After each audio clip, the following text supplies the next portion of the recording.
Thank you for being here. So have your questions ready because we'll have time for that. We'll each give you kind of a brief overview of things that are going on with the legislative session and where things are at this point in time. So very quickly, I'm Senator Cindy Holscher, Senate District 8. You're in our district right now. These are some of the representatives that make up this area.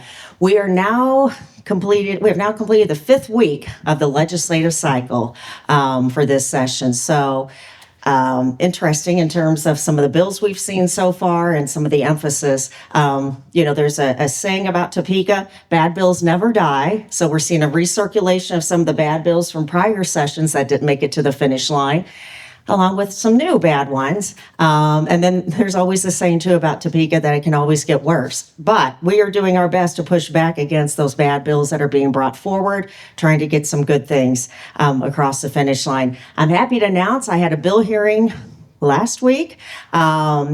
This bill is in regard to solar panels and HOAs. A lot of our HOAs have very strict covenants that won't allow any type of solar panels. Some of those covenants are 2 or 3 decades old. And this bill isn't saying that the HOAs have to allow them. It's just saying that basically the HOAs need to revisit their rules in terms of solar panels. And the people can choose if they want to readopt restrictive covenant or go in a different direction. So like I said, was happy to get a bill hearing. We'll see if we get some hearings on a few other bills. But like I said, session actually is, we're more than halfway through in terms of actual hearings and committee work. I serve on 4 committees. I serve on public health, as well as the COJ committee, which is kind of a mirrored version of the DOJ committee. I also serve on the budget committee, ways and means, as well as utilities. So a lot of different things going on. So I'm gonna go ahead and hand it off to Stephanie and let her give you a quick update. Thank you. Hi, everyone. I'm Representative Stephanie Clayton. I represent the area from Metcalf to State Line, 83rd to 103rd, unless you're east of Mission, and then it's 95th north to Somerset. So Old Leawood, East Overland Park, and South Prairie Village.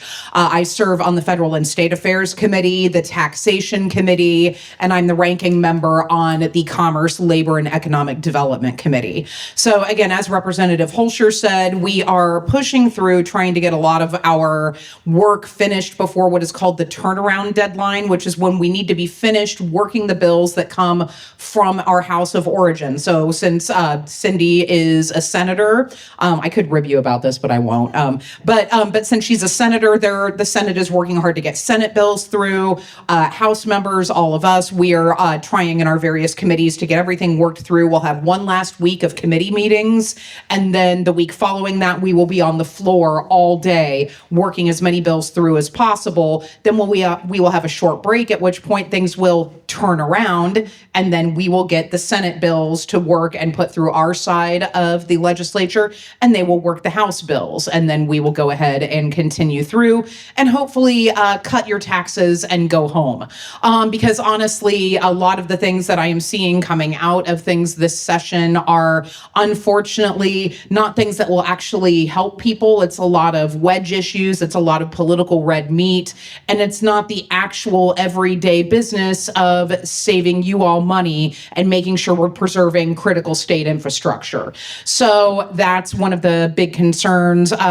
We are seeing just a lot of sloppiness really going on. A lot of people, you've heard the phrase probably at your jobs, poor planning on your part does not constitute an emergency on mine. But actually, poor planning on the part of the Speaker of the House and the Senate President does indeed constitute an emergency on my part, because I am trying to make sure that either bad legislation is blocked or at least legislation is passed that is not sloppy, that will cause unintended consequences. So yesterday on the Commerce, Labor, and Economic Development Committee, we did pass out the Star Bonds bill. This is the bill that, has to do with economic development, but also a lot of it has to do, it's a piece of the puzzle in the Chiefs stadium plan. There will be another sports authority bill that will come out at some point. Negotiations are still going on. And so there was this huge push to put this bill through, even though we don't have to hear it because it's a special bill. We won't have to hear it until after turnaround. But a lot of conceptual amendments were taking place. So this means that When we were voting on amendments to this bill, we did not have language to read. It was just sort of an on the fly, vote for it now, find out what's in it later, that sort of thing. So in committee, we did not have the votes to block this. And so it did pass preliminarily out of the committee. And a lot of that was done as a favor to the governor and a lot of the folks that have been working on this. That bill will have its day in court or its day on the floor with our votes. But I can tell you the way that it was updated and crafted was sloppy and lazy and is not the type of legislative work that you all as hardworking taxpayers deserve.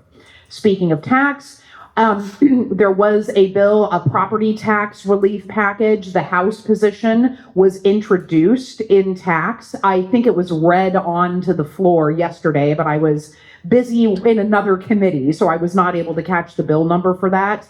But what you'll see a lot of is sort of the dueling property tax relief plans. So there's one from the Senate that I have actually voted down before. And that's the reason is that it is a cap on valuations, which sounds good, but will actually ultimately lead to our local taxing entities raising your mill levies, and it's not going to cut your taxes. It's smoke and mirrors. I don't like to lie. So I did not vote for that. I do think that the House tax plan, some of my local government folks don't like it as much, but I do think that that one has much more of a chance of passing. I voted for it repeatedly, but it usually just ends up dying on the floor in favor of the Senate plan. Stay tuned. Again, I give Holscher trouble all the time because she's on the wrong side of the building, but it is very important that House and Senate members work together in order to get you some things that actually save you some money and benefit you. So I'm looking forward to answering your questions. Also, a lot of crazy things happened on the floor as well. I would normally talk about getting hearings for my bills, but I made a speech that made the speaker mad, and so now none of my bills will get hearings because we're all 5, apparently. So in any case, I'll hand the mic over to my colleague and very patient office mate, Representative Osman. Thank you very much. My name is Dan Osman. I'm the representative for District 48 here in Overland Park. My district goes from 119th Street here, just like a couple feet that way, on down to about 159th Street, Schweitzer to Metcalf. This is my 3rd term in the legislature. I serve on Commerce, Labor, and Economic Development, on Federal and State Affairs. I'm the ranking member on Judiciary, and I'm also the policy chair for our caucus. So I help to craft some of the policy, which is fantastic, but also frustrating because we're not dealing with a lot of policy issues. Like the things that we're introducing, property tax relief, income tax relief, sales tax relief, universal school meals.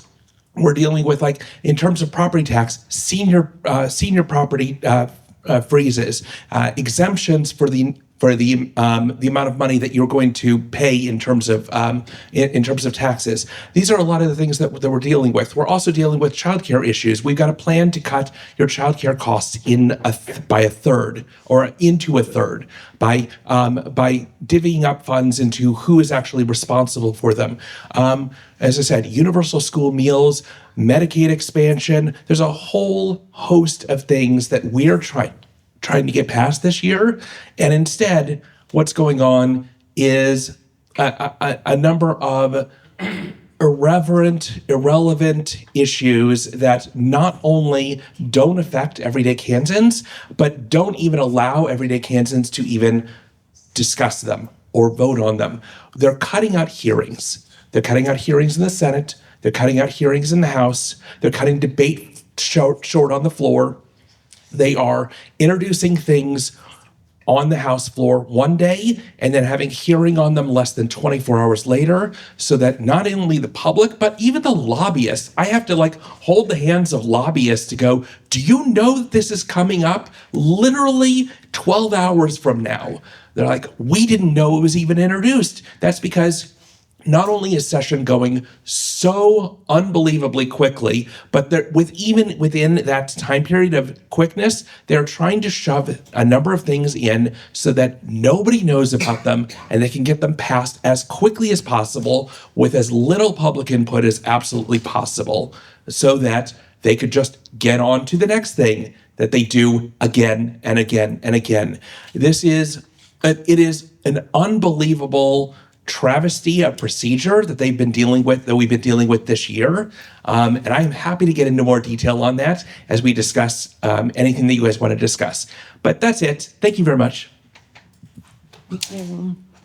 I'm Linda Featherston. I represent the 16th district. So we start up at Oak Park Mall, go down through the community college, and then down to the KU Edwards campus at 129th Street. I can say a lot of my constituents are pretty excited that 69 highway construction is going to be done very soon. That's been a lot for us to deal with. So we're excited about that. I kind of often say there's the children's book, Alexander and the No Good, Very Bad, Horrible Day. That's where I feel like I'm living these days, but I'm going to start with some positive things that happen. I serve on the Agriculture Committee where I am the ranking member. We did finally manage, after several years of working on this, to pass a bill out of committee that would establish a permanent funding source for conservation matching funds. So we'll be able to bring a lot more federal dollars into the state and it helps agriculture, it helps our water conditions, it will help Parks and Rec here in Johnson County. So that was great. It's the best thing about that bill is when they introduced it first, like all the logos of the people supporting it, and these people don't normally agree on anything, but it was like a full page from, like the ag lobbyists to the environmental lobbyists to the business lobbyists to the cities. So that was great.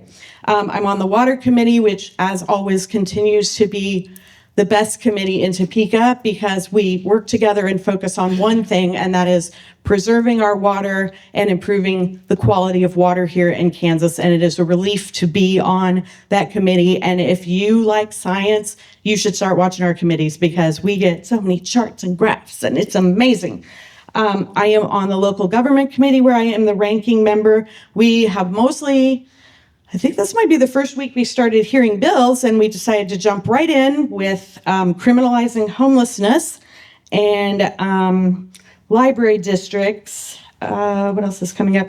Oh, and there's out in Hayes. It was a water bill. Now it went to local gov. So years ago, 11, 12, 15 years ago, the city of Hayes and Russell bought a ranch in Edwards County, which is not the county they live in, and the water rights that came with it. And so Edwards County has been fighting this for this whole time. I think they've spent $11 million of taxpayer funds to bicker about this. And so the purpose of the bill is really to reaffirm Kansas water law, which is that water belongs to the people of Kansas, and the authority over that is the chief engineer who resides in the Department of Agriculture. So that moved out. And then we get to education, where we have been extremely focused on some really interesting, possibly useless bills like a law saying kindergartners must be potty trained before they come to kindergarten, which I can't believe we spent time on that. We had another one for further forbidding any kind of diversity, equity, and inclusion in our universities. But, I think there must be some concern that they don't want to talk about it or bring it to the floor because I guess they shoved it into the budget last week. So that'll be exciting. We had a hearing on KU Med that the med school must assign letter grades, which is not the norm. 75-80% of med schools do a pass-fail, and I like to point out a pass at the med center is a B+. So we're not talking the old C's get degrees situation. So we might work that bill. They keep scooching the DEI bill back, so I don't know if we'll work that. We did have a good bill on fentanyl education and making sure that we have, naloxone. What's a common name for? Narcan. Okay, they kept using the medical name in committee, and now I've forgotten the real name. So making sure we have supplies of Narcan in our schools. Thankfully, it appears we're going to be able to do that without creating an unfunded mandate for schools. There are funds through the Attorney General's office. The thing that's, I guess, concerning, vouchers. what's concerning me, Monday, we are supposed to have a hearing on Aaron's Law. The advocates for that bill have worked for years to get to this stage. They have talked to legislators. They've talked to all the interested parties. They have modeled legislation from other places. Aaron's Law would require that kids in schools receive age-appropriate instruction on what is safe touch and what is not safe touch. And, you think they've got everybody lined up, bipartisan bill. The chair seemed really supportive of it when they read it in. She's like, don't worry, you'll be back. We'll have a hearing. And now we're hearing that a member of the committee is going to strip the bill of the education portion on Monday. And that's the whole point of the bill, is to educate children about safe body space. So that's really disappointing, because that was a true bipartisan. I don't know if the representative from the Wamego area who claims to be a school nurse. Oh, no. Okay. We have rules within the House that you're not supposed to say somebody by name. You refer to them by location. So I think I'll stick with that. But if you wanted to get her email address from me later today and send her a email, that'd be swell. So I think that wraps up my world. Well,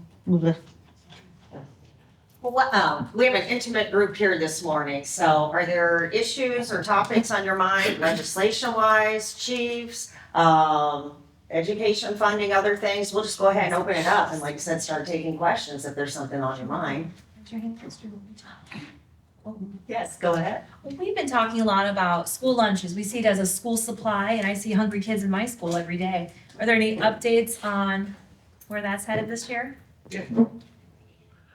Yeah, that's one of our policies that we have, which is universal school meals for all kids. And I will tell you, I was on a school board myself back in Missouri, and we were at about 80% free reduced lunch. By state standard, it went up to 100% just to cover everyone. We would have summer schools, simply not just for educating the kids, but also simply to make sure that they had school lunches, some lunch during the summertime. That was how bad it was. And that's how bad it can be in many of the school districts around. And it's not even just, we didn't want to do it even needs-based, because we wanted to make sure every kid had access to food during the school day.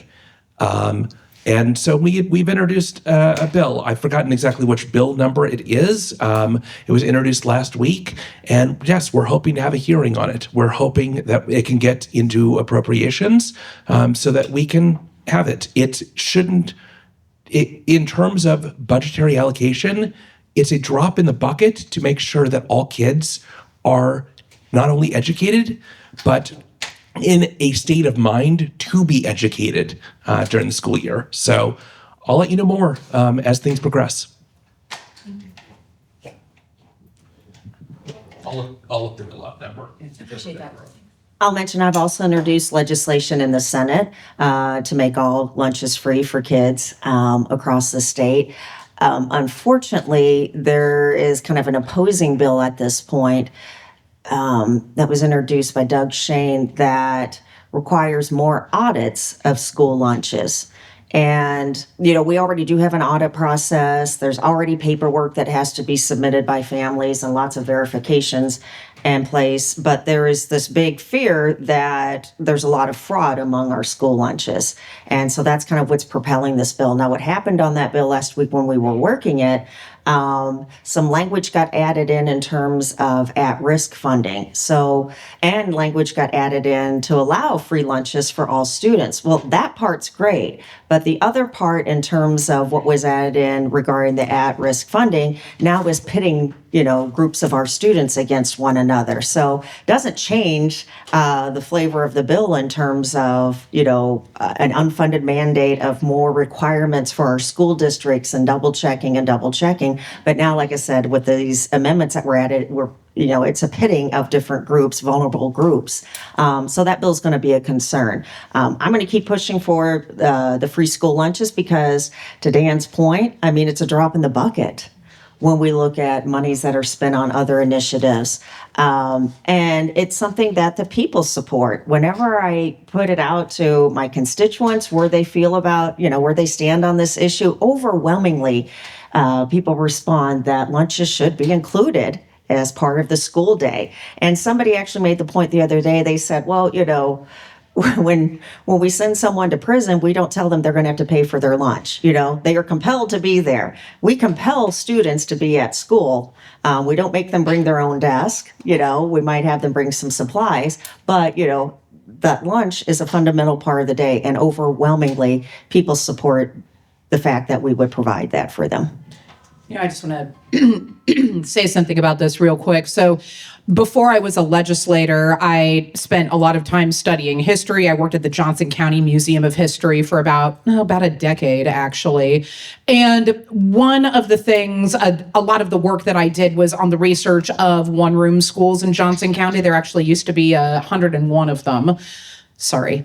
And so what would happen is that usually the teachers would actually get supplies to make soup on top of the stove that was used in the center of the school to give the children a hot lunch every day. That was usually something that was provided by the local school board. But a lot of times we hear people talking about going back to basics and back to a lot of those values that we had. And free school lunch for children was one of those values. So by all means, let's go back to the basics.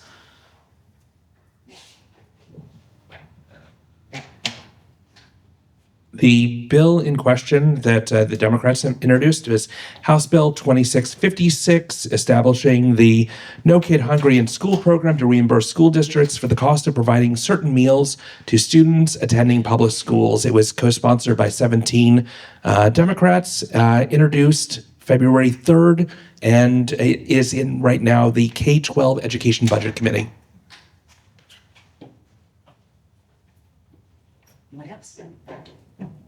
I did have other good news. I forgot. The week, it's been so long since Monday. As most of you know, I've been advocating for a mammogram coverage bill for years now. And the insurance commissioner's office has decided to pick it up this year. And it did get a hearing this past Monday, which I feel went reasonably well. So they are possibly working the bill on Monday. So maybe we will finally see some progress on coverage for diagnostic mammograms and other breast imaging. So that's really a big step forward and really a testament to if you just keep pestering people and if you just keep advocating, it can happen.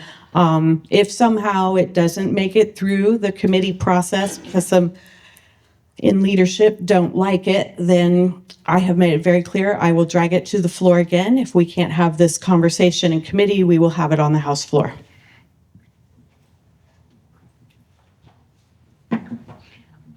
On the House side, is there any update on House Bill 2548? And I'm sure you know that right off the top of your head. So it's proposing to increase the personal needs allowance for residents receiving long-term care in a Medicaid-approved nursing home. I was just curious if there's been any movement on that, what you think the chances are of that passing. Right now, the allowance for seniors in a Medicaid facility is $62 a month. I believe this bill recommended bumping it to $85 a month. Again, there's not been an increase since 2009, and we're among the lowest 1/3 in the nation. Your thoughts on that? What bill number did you say? 2548. 2548. Got it. Thank you. And, back when it was originally introduced, it was supposed to be tied to inflation, and it never was. So it's just remained stagnant for almost 20 years. And basically what it is, if you are in a nursing home on Medicaid, you are only allowed, say you get $2,000 a month in Social Security, you are only allowed to keep $62 of that for personal expenses. The rest of that goes back to the government to help pay the cost for your bed, for your facility. With inflation, there's a lot of folks in nursing homes, if they want to buy their grandkid a birthday present or a new pair of shoes or, anything, $62 is negligible practically. So I was just curious if there was any hope for movement on that. Yeah, unfortunately, I don't have a lot of information on that. I looked it up. So Representative McDonald introduced it. It is in Health and Human Services. I believe that Representative Ruiz is the ranking member on that. And I'm happy to ask and find out where it is, what is going on. This is unfortunately the first time that I am learning of it. It was introduced about a week ago. And so I would need to know more information about it. I just want to put it on your radar. Thank you very much. Yes. Other questions? I have one. I have two. The trans bill that went through this last week or so, without any public debate, I have a question on how does that happen? And the second thing is, what about the redistricting? Are we thinking that they're going to push that through, or is there anything we can do to stop it? All right, so I will say this, and I have been saying this for weeks, and I really am honest about this. It is not going to happen this session. Redistricting is not going to happen this session. It is not going to happen this session. They do not have the votes. It is not going to happen. So unless there is a major catastrophe in which the president himself comes and pressures about 25 House members, it is not going to happen. So the speaker is very cranky about that. You have a lot of dissension in the ranks on the House side and a lot of people that aren't getting their things going through.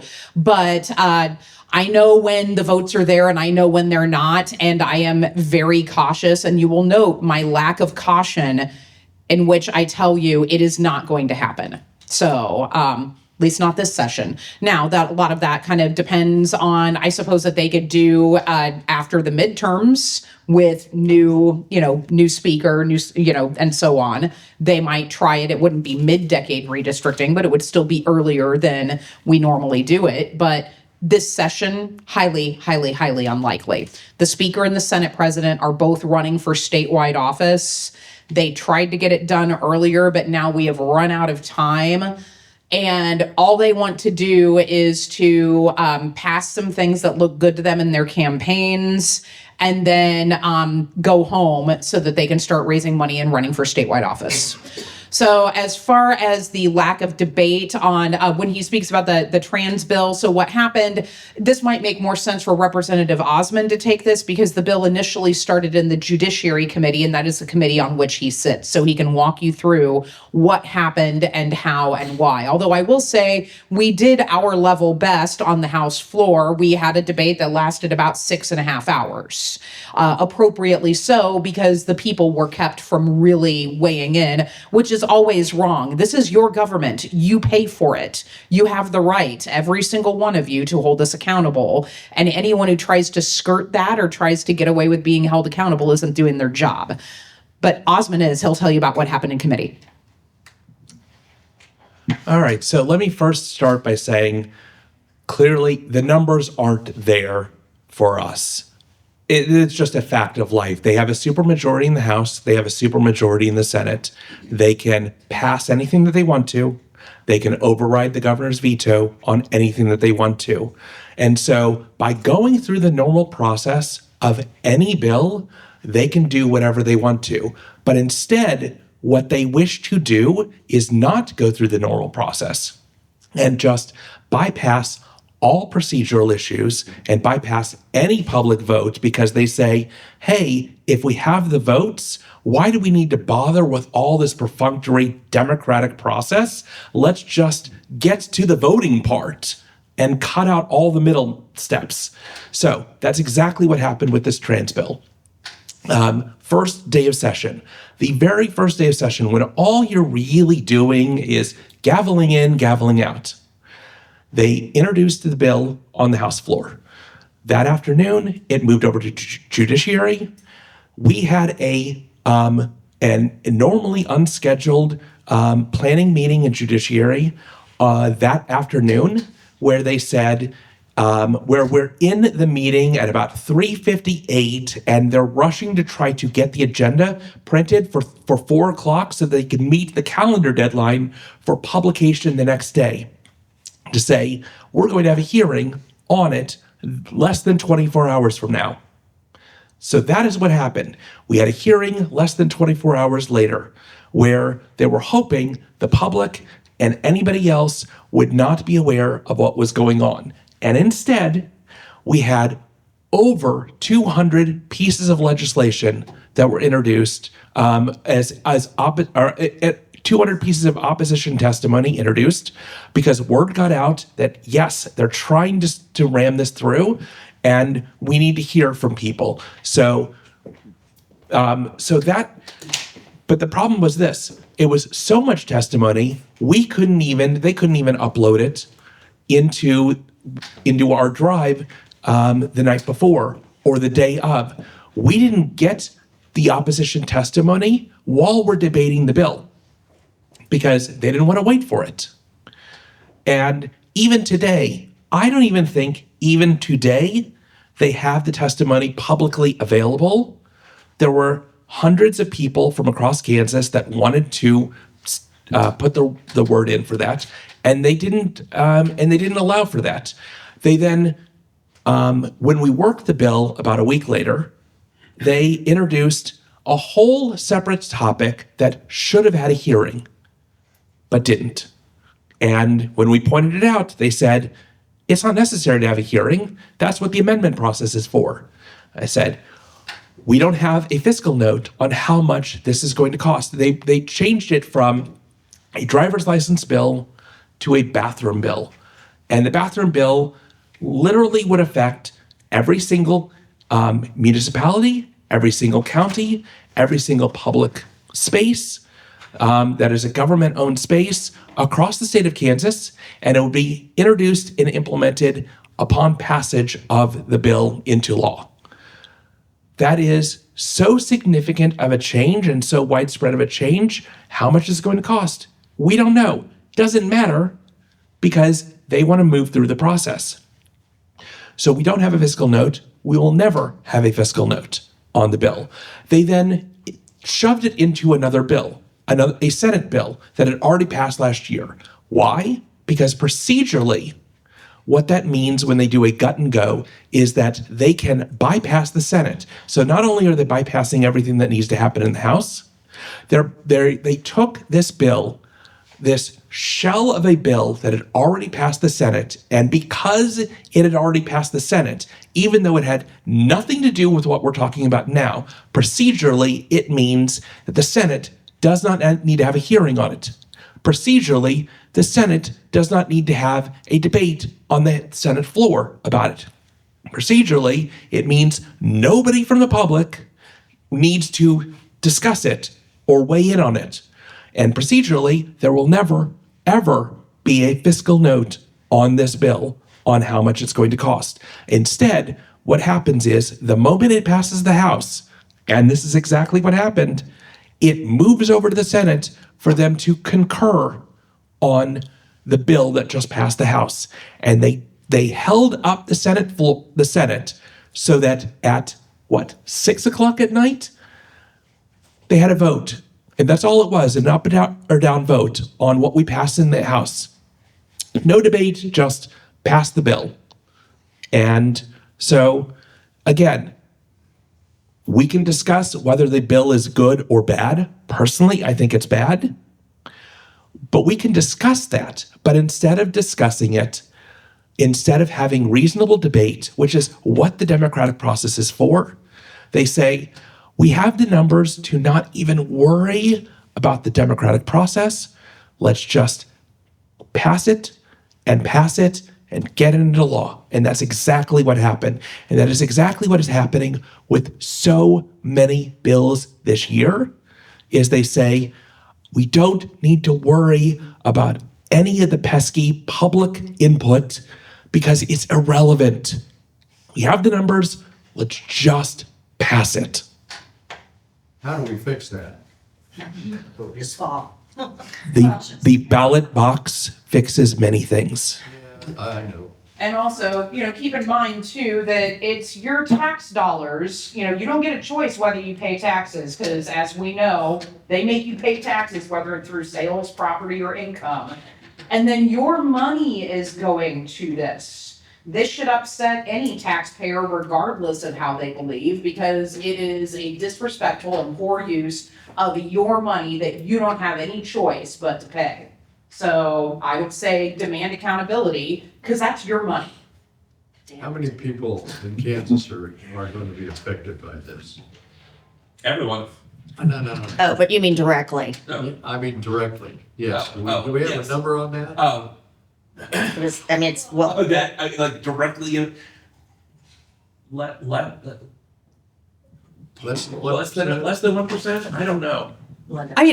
Actually, I would say a number of people, because when years ago, and I was at the Kansas Federation of Republican Women luncheon, and there was a woman that I really admired, very tall, broad-shouldered, short-haired, what we would call like a stately or a regal figure, but not super feminine. And this would have been, probably about 10 years ago.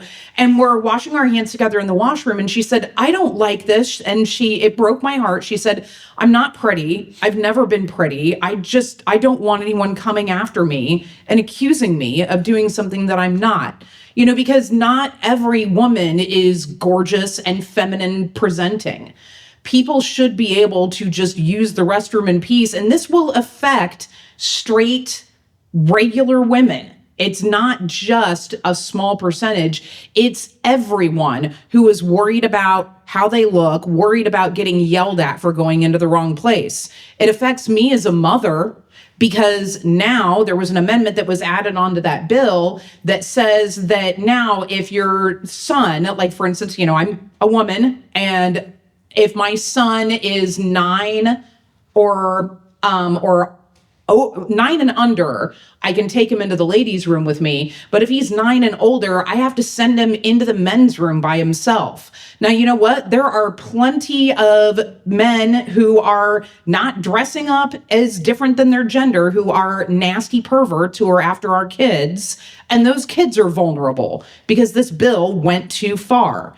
And so I have a huge problem with that as a mother. It does not make people safer, and it doesn't make people more private. It lies, and it causes a lot of problems for regular, everyday folks like you and me. It was terribly crafted legislation. Oh, you want to go? I had one more thing. So what's interesting is this bill originally came about. I want to talk a little bit about the background. The original bill itself was about gender markers on licenses and gender markers on birth certificates. And the original bill came about because of a 2024 piece of legislation that we introduced called the Women's Bill of Rights. And when we got up on the House floor, we said, this is government overreach, but also it is going to be tied up in the courts. And guess what? It was. And guess what? The AG lost.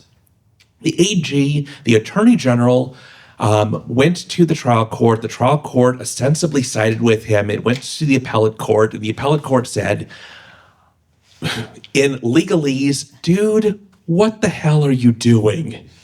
You are being stupid. That is if you read the opinion, and I read the opinion from the appellate court, they basically said there are 5 different criteria that we established to figure out whether you have a case here. We've gone through 2 of them. You are so far out of bounds of having a case here, we're not even going to apply the other three. We're not even going to look at the other three. When you have a claim, you need to back it up with some amount of evidence. Seriously, the appellate court was like, this is Law 101 here, and you are not doing Law 101. Please take it back to the trial court, try again, and try to bring some evidence this time. And instead of doing what the appellate court said, he first tried to go to the Supreme Court, and the Supreme Court said, we're not touching this. This is ridiculous. The appellate court's fine. So go back to the trial court. And then instead of going to the trial court, which he was supposed to do, he came running to the legislature like he always does and said, please fix my problem for me, which is what what they're trying to do in this legislation. And then they kept adding on and adding on and adding on. So once again, we're trying to fix the Attorney General's issues because he's screwing up so badly when it comes to dealing with the court systems. Consistently, also, you might add. Yeah. Consistently. Yes, that is legalese for how it went, non-legalese for how it went down. Well, I thank you for the questions. I have to stand up. I have a hard time sitting down. In terms of redistricting, I will count that as a big victory for us in terms of stopping the redistricting efforts. When the GOP first started talking about that back in September, I know I've got a network of people across the state that I asked to start emailing and calling every single day to legislators to push back and voice opposition. And so then I think it was actually on election night we found out the announcement was made that the GOP didn't have enough votes to do the special session. And that was a huge relief because honestly, had there been a special session, I would have had concerns that it would have gotten passed because typically those special sessions are scheduled like, the veto portion of the special session is usually scheduled like right before Thanksgiving. That way, then, people have commitments, family time that they're planning to do. And it makes it easier for, leadership to say, okay, I know you want to get out here and go be with your family. As soon as we get this passed, you can go. There are those types of tactics that happen, like I said, in a special session and sometimes in regular session too. But the special session could have been put at a time to kind of make it, like I said, more of a situation where there'd be more pressure. Additionally, then about 2 weeks ago, the GOP indicated that they didn't have the votes for the redistricting effort in the House specifically. So it does sound like that we're going to be safe on that. I will tell you, the Senate may take a vote on it because you have several different people running for governor on the Republican side, and they're all kind of jockeying for support from the president. So maybe there will be a vote just to show that effort. We'll see. But like I said, it definitely looks like the votes aren't there on the House side. So I think those of you who are in the room that helped in that effort of pushing back. In regard to the trans bill, as Dan was outlining, we didn't get a debate or a hearing on the Senate side, and which begs me to ask, if this idea is so good, why not put it through the whole process?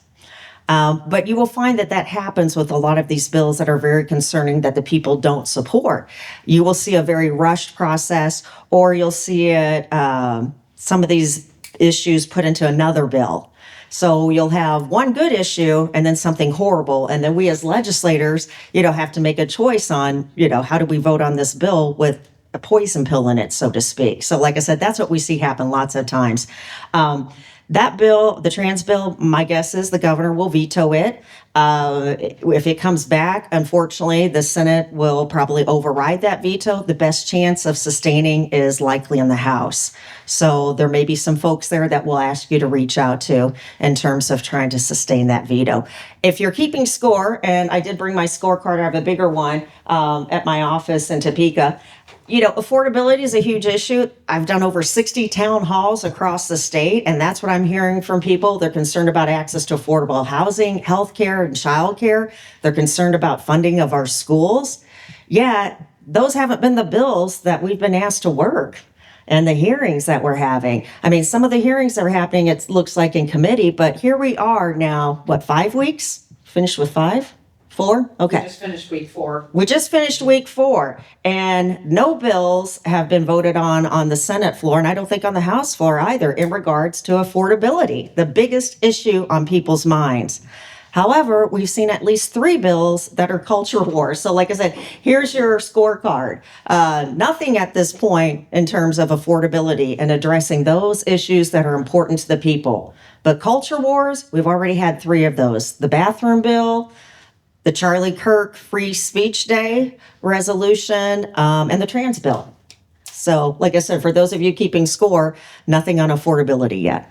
Yeah, I just want to cut your taxes and go home, guys. We're just better off if we do that. We'll take one more question, then we've got to wrap up because I know some of us have other commitments. So please go ahead. Yeah, so speaking of our Attorney General, Texas v. Kennedy.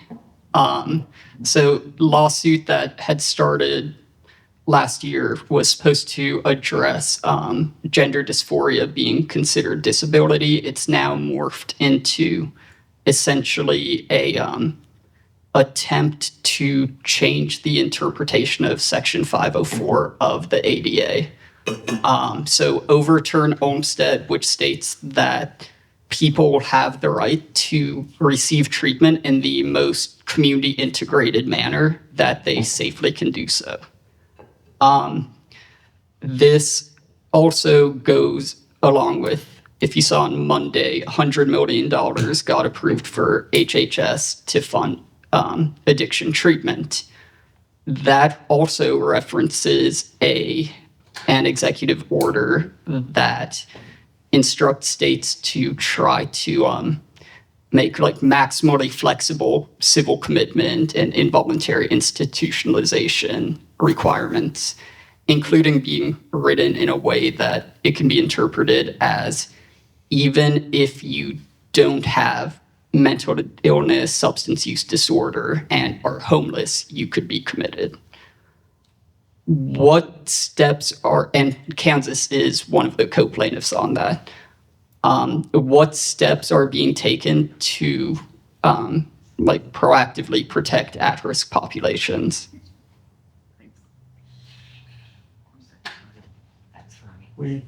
Or can you take it? The attorney guy. Yeah. Because our attorney in residence.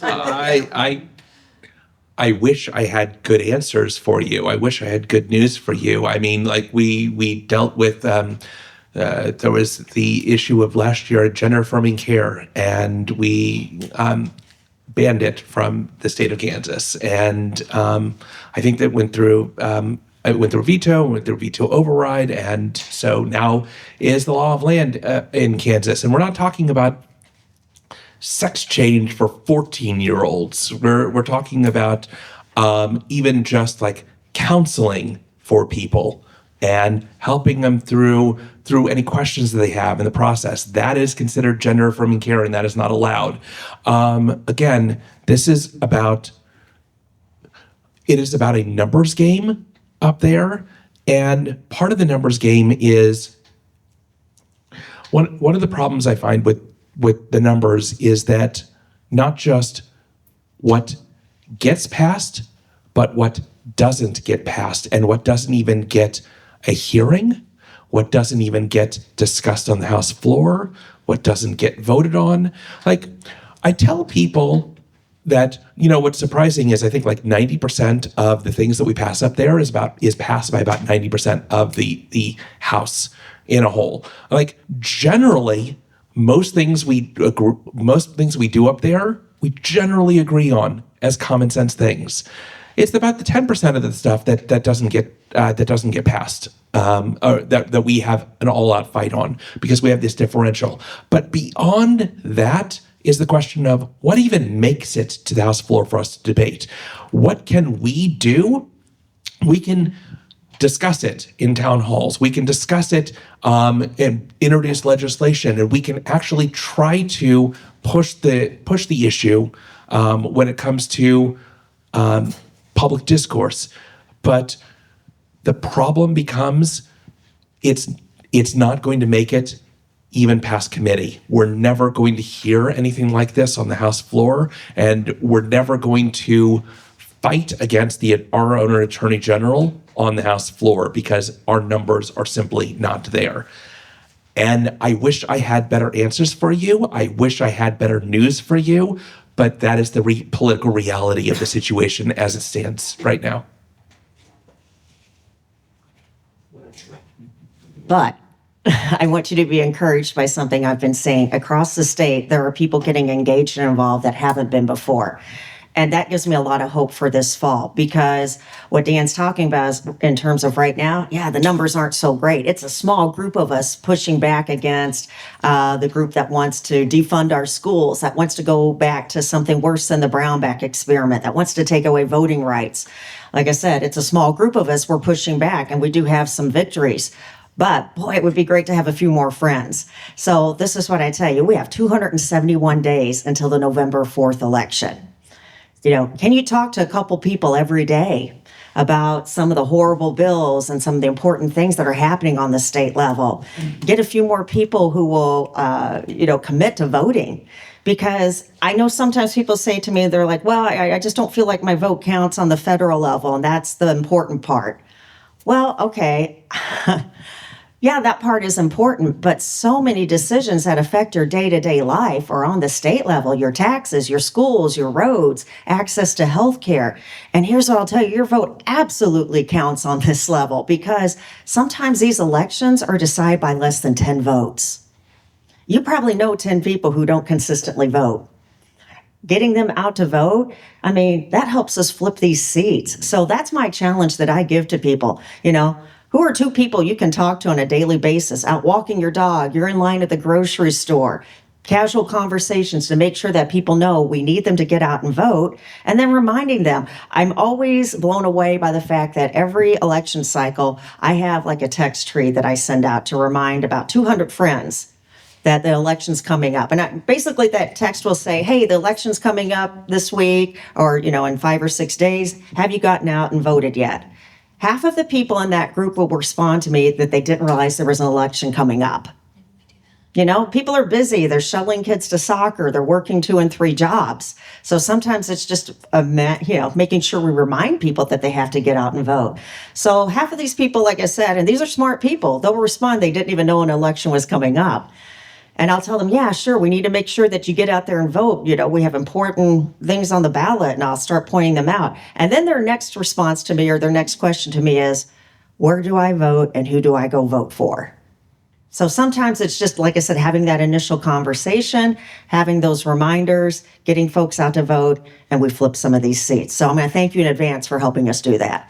All right. Thank you all for being here this morning. We've got to head on out. Some of us have other commitments, but thank you for making it on a Saturday morning. Reach out anytime with questions or comments about bills. There's going to be a lot of things happening in the next couple weeks. So thanks for being here.